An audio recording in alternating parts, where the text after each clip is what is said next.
스님 안녕하세요. 틈날 때마다 벚꽃의 통을 보면서 많이 배우고 위로받고 있는데요. 저도 고민이 있어서 스님께 조언을 구하고자 합니다. 얼마 전에 막내딸이 만나는 사람이 있다며 집으로 데리고 왔더군요. 결혼까지 약속을 했다는데 저는 도무지 마음이 내키지 않습니다. 철부지 막내딸로 자랐는데 만나는 남자는 장남인데다가 밑으로 동생이 셋이나 있습니다. 여동생은 결혼을 했지만 바로 밑에 남동생은 고시를 준비하는 중이고 막내 동생은 군대에 가 있다고 합니다. 게다가 부모님은 두 분 다 모두 고혈압과 당뇨가 있는 데다 이렇다 할 수입도 없다고 합니다. 결혼하면 고생할 게 불보듯 뻔한 상황입니다. 그런데도 딸아이는 기어이 결혼을 하겠다고 우기고 있습니다. 지금이야 사랑의 눈이 멀어서 그렇다고 하지만 살아보면 하루하루가 고생일 것입니다. 몇 년 후에는 왜 그때 말려주지 않았느냐고 원망할지도 모릅니다. 딸아이는 살아보지 않았기 때문에 몰라서 그러는 것이겠지만 결혼해서 살아본 저로서는 절대 찬성할 수가 없습니다. 하지만 아무리 말려도 딸이 말을 듣지 않으니 어떻게 해야 좋을지 모르겠습니다. 스님의 지혜를 청합니다. 어떻게 했으면 좋겠어? 여러분 딸이 그럼 어떻게 했어? 하지 말라 그래?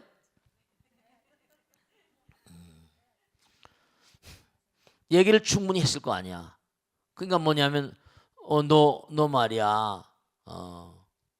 엄마가 얘기했잖아요. 아무리 말려도 딸이 말을 듣지 않으니까 얘기를 지금 계속 이제 얘기를 많이 한 모양인데 네. 제가 봐도 하여간에 살아가는 게 쉽지는 않겠네요. 장남인데다가 아버지 어머니 모셔야 되고 막 여러 가지로 말이죠. 네, 그런데 중요한 건요. 여러분 원숭이가 꾀부린 원숭이가 뭐라? 원숭이가 나무에 떨어진다며. 너무 꾀부리다가 별로 좋은 게 아니에요. 제가 꼭 이분한테 말씀드리고 싶은 건 정 얘기해서 말을 듣지 않거든. 이제 말했잖아. 너희 다음에 엄마 아버지 탓하지 말아라. 네 운명이다. 네, 운명적인 만남이라는 게 있잖아요. 그럼 어떡하겠어요? 예전에 그런 분이 계셨거든요. 연애를 열심히 하는데 두 집이 다 양쪽에 가서 사주를 봤대요. 근데 둘 중에 결혼하면 둘 중에 하나가 죽을 거래요 먼저. 그러니까 기가 막혀서 근데 뭐냐면 남자는 난 넌 없으면 죽겠다고 막 그러고 여자도 뭔가 아니 절대로 뭔가 아니 결혼할 거라고. 그 둘이 가봤나 봐요 점집에. 그게 나쁘게 얘기하는 거예요. 이 보살님이 나이가 이제 60대 됐는데 스님 마음에 안 잊혀진대요. 근데 이 남편은 정말 그 어려운 가운데 이렇게 얘기하는 거예요. 스님 엄마도 그다음에 시댁도 그다음에 나도 다 가서 봤는데 다 나쁘다고 그러는데 저는 그 얘기를 듣고 정말 일생 동안 몸과 마음을 다해서 엄마 저 몸과 마음을 다해 정말 불같이 기도하면서 차면 살았구나. 그거사가요. 그 남자가 6살 다녔었어요. 여러 번 고별을 해봤는데 별 3개까지 진급을 해가지고 감사위원까지 했었어요. 승승장구. 그 스님 사주가 어디까지 맞습니까? 보살이 그 기도로 다 극복한 거야. 정 만약에 말려도 말을 듣지 않거든 운명이지 어떻게 해요? 그 집에 가서 네가 정말 네가 그리 선택하니까 엄마가 뭐라고 하겠니? 가서 정말 열심히 정진하고 열심히 기도해라. 부처님 따라 열심히 기도하고 정말 몸과 마음을 던져서 내가 이 가정을 이렇게 세워야 되겠다 생각해서 시동생들 있고 그런데 최선을 다해서 오히려 네가 몸과 마음을 다하면 고시 공부하는 동생이라거나 또 동생이 있고 한데 군대 가 있는데 정말 네가 열심히 하면 그렇잖아요. 우리 형수 최고야. 우리 형수 정말 훌륭하다. 그런 얘기를 들을 수도 있지 않겠냐. 엄마로서 말려도 가서 고생할 건 뻔한데 이 세상은 다 무슨 편안한 것도 잠깐이고요. 두고두고 고통이고 업장이에요.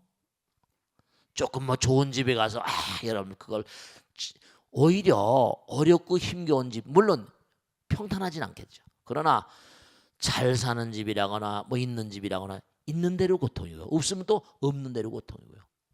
어디 가나 다 자기 업장 소멸입니다. 저는 뭐 이런 걸 많이 보다 보니까요. 그러니까 충분히 얘기해서 그러면 그래도 난 꼭 결혼하겠다고 하면 할 수 없다. 네 운명이니까 엄마 탓하고 아빠 탓하지 말아라. 그 대신 엄마 아빠가 꼭 얘기하고 싶은 몸과 마음을 다해서 불같이 뭐라 부처님 전에 끊임없이 기도하고 불같이 열심히 노력하고 정말로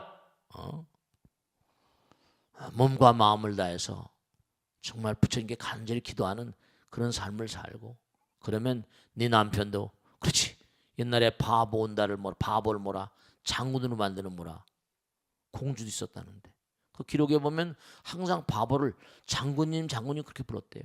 진짜 장군이 된 거예요. 바보를 장군으로 만들려고 결심한 거죠. 남편을 꼭 성공시키고 그래서 오히려 뭔가 하니 시동생들 다 잘 건사하면 네가 산 보람이 있을 거다. 그렇게 얘기해서 뭔가 절대로 이제 뭔가 하니 네 그럼요. 꼭 무슨 입에 맞는 떡이면 너무 좋겠지만 세상 만사가 마음대로 되는 게 아니거든요. 이게 또 운명적인 만남일 수도 있는 거고 말이죠. 아시겠죠? 결국 이 우주의 모든 만상은요 제 눈의 안경이에요. 어떻게 할 수가 없는 겁니다. 그래서 부처님께서 일정한 시간을 주고 인연을 준다고 그랬잖아요. 태어나면 엄마 아버지 있잖아요. 만나는 사람 다 인연 따라서 인연이 있고 그 다음에 자기가 전생에 지은 대로 복업이 있는 건데 복업이 없는 집인데도 그럼 또 그런 나름대로 말이죠. 열심히 기도하면 부처님께서 뭔가 하니 뭔가 베풀어주는 힘이 작용한다니까. 아시겠죠?